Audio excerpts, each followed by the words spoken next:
The end of a home movie is just the beginning of our story.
Can be of great help in matching books to your own tastes. But friends don't know your tastes as well as you do. So, sampling the contents of a book is important. The first book I looked at seemed too advanced, so I asked Jack if he had something more basic. The next book was just what I wanted.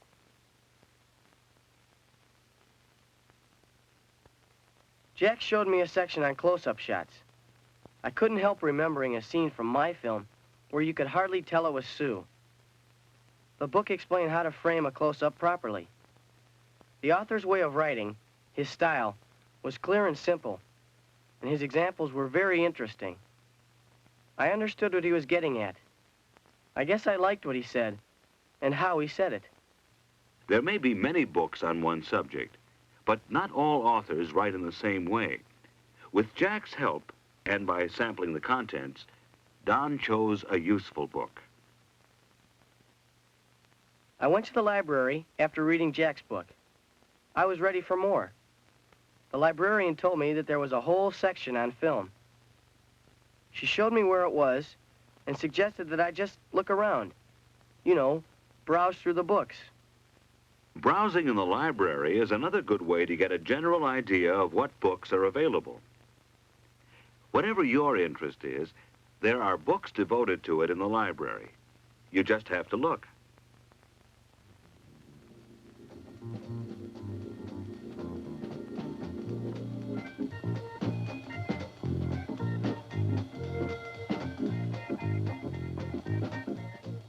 Titles may give clues to the contents of a book. The word advanced in a title tells a beginner the book's probably not for him. Of course, titles are only a clue. The best way to find out about a book is to sample its contents. I thought I'd found a good book, but when I looked through it, it seemed too simple. So I went to the card catalog to look through the short descriptions of the books on the cards. First, I tried film. The card sent me to moving pictures. I thought, this looks interesting. Making and showing your own movies. Recommended all-around book for the young filmmaker. 1939. Wow. Movies sure have changed a lot since then. It's a good thing they tell you the publication date. I was getting a little discouraged when I realized something.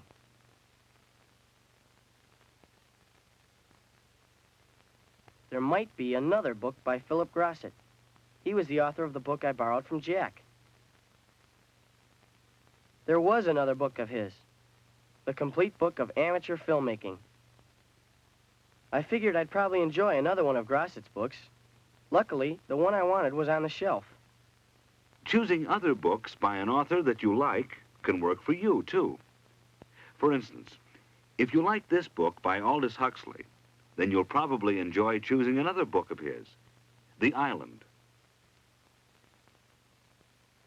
If you enjoyed 1984 by George Orwell, you might like other books of his. Sure enough, Grosset's new book was just as helpful as the older one.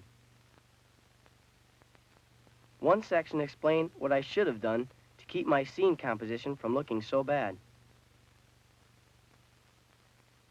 Now I knew how to do it better.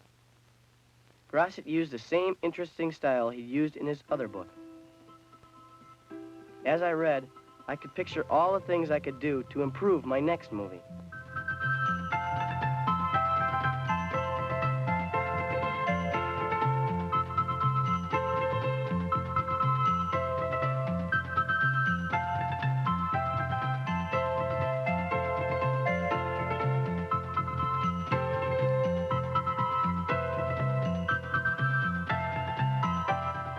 As I got more interested in the subject, I thought I ought to own some books on movie making. So I visited bookstores. Browsing in bookstores is another way to find and choose books. Whatever your interests are, inexpensive paperbacks are easy on the pocketbook, and they offer many of the best editions. But there are certain things to watch out for. Titles may be just designed to arouse your curiosity. I found that you have to be careful about titles. Sometimes they can be misleading. I remember one book I picked out. The title promised exciting new concepts, but the whole book just told about how the author and his wife had made corny movies of their vacations.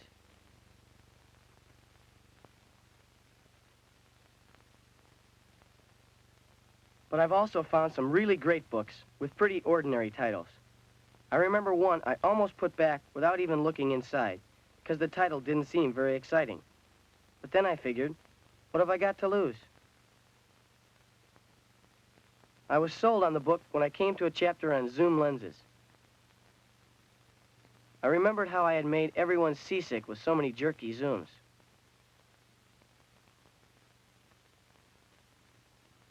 The author said that overdoing the zoom is a common mistake made by beginners, and that generally you should use it only to emphasize a particular part of a scene. Besides titles, other clues to content sometimes can be found in the short claims and descriptions that some books have on their covers or jacket flaps. These claims can be helpful guides, but remember, they always present the book in the most favorable way. They're meant to help sell the books.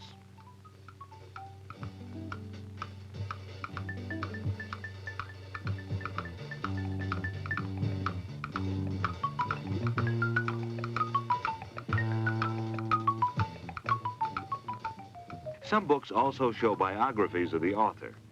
Checking the author's experience can also help you choose the right book. I was having trouble deciding between two books on camera work, but I read the biographies of the authors. The first book was written by a well-known film producer who had made a lot of speeches about films, but he just wasn't a cameraman. The man who wrote the other book, though, had professional experience behind a camera. I figured he had to know what he was saying. So I bought some books and kept finding more in the library. I widened my film reading in another direction. Since I always liked history, I got interested in the old silent movies. When I told the librarian about my interest, she showed me a subject guide to books in print. It listed almost every book still available on all subjects, including the one I was interested in, the old silent movies.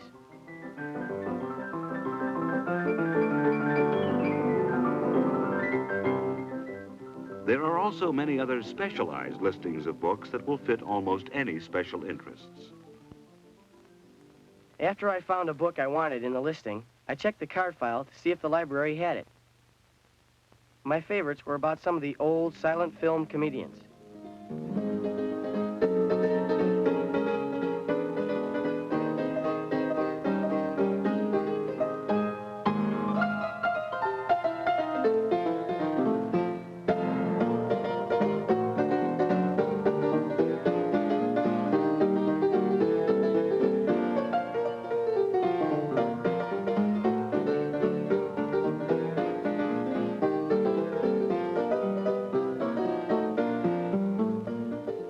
Sometimes you can get good ideas for books to read by seeing a play or a movie.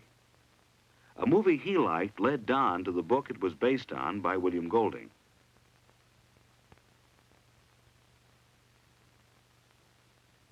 He used the listing in the book to find other books by the same author. Book sections of newspapers, book reviews, and book columns are also good ways to learn about new books, as well as to get opinions about them. But they are opinions. You may not always agree with a particular reviewer.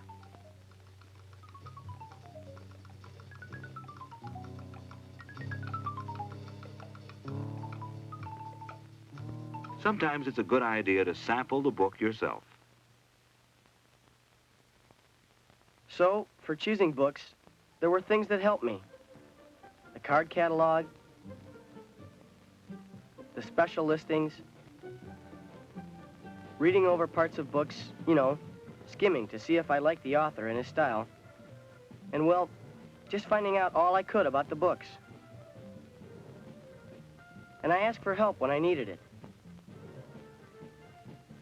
Knowing how to choose books is a skill that's worth developing. It sure helped me make better movies.